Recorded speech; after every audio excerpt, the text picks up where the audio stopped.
Hulaan nyo kung nasa kami. Ayan. Meron tayo pupuntahan dito. Siyempre kasama natin ang one and only one. You're the only one. Lahat kami ng mami loves nyo. I-dinedate ko mami loves nyo. Maingit kayo, yung mga walang asawa, yung walang pamilya, maingit kayo.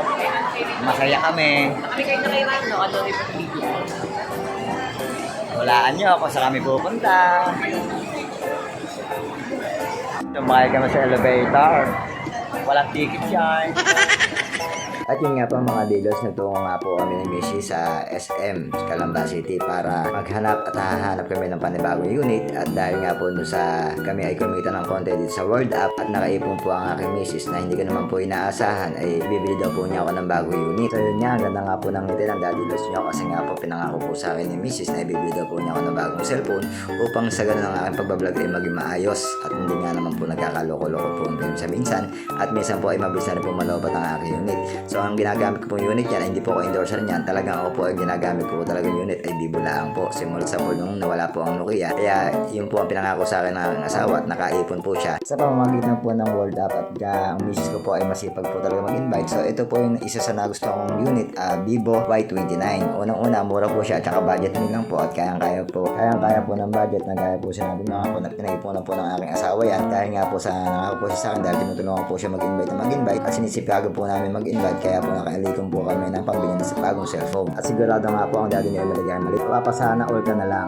Sa mga lads, hindi ko na napakita sa inyo yung pagde-demo kasi nalibang na ako sa orientation ni Kuya. At medyo mabusise kaya hindi ko na naisipan mag-vlog. Hindi ko naisipan na videohan. So ayan lads, ang dami rito mga stock na cellphone. Ang mami lods nyo halatang masiba.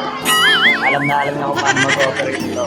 At yun nga matapos namin mabayaran yung cellphone na nagustuhan ko at nagtuloy na nga po kami sa Jollibee at nagutom po ang inyong Mami Lods. So dito na po ako nakakita ng sobrang kailaking tablet. At doon na nga po nagkapindot-pindot ang inyong Mami Lods para sa aming o-order na kakainin. At kami po ay nagugutom na ang Mami Lods nyo po ay namamayat na po. Kaya po nagtataka po ako na stop na po pala ang pag-order. Hindi na po pipila. Kasi tagal nga po ng panahon na hindi po ako nakakalabas ng night at nakakapasyal sa SM. Ngayon lang po uli na ulit to. At matapos nga po magkapindot-pindot ang inyong Mami Lods dyan ay nakita ko nga ang inyong Mami Lods. Sobrang gutom ay nakita ko siyang ngiting tagumpay. Ayan, pangiti-ngiti po ang inyong Mami Lods.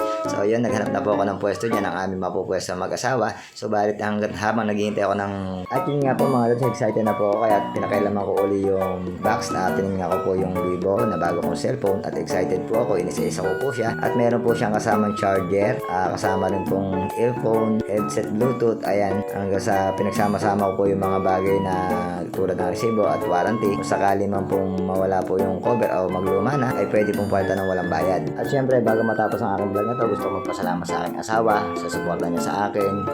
Giipon siya para sa akin, para sa pamilya ko at hindi niya kami pinabayaan. At maraming thank you talaga sa asawa ko. So yung mga lads, hanggang dito na. Thank you po and bye-bye. Thank you.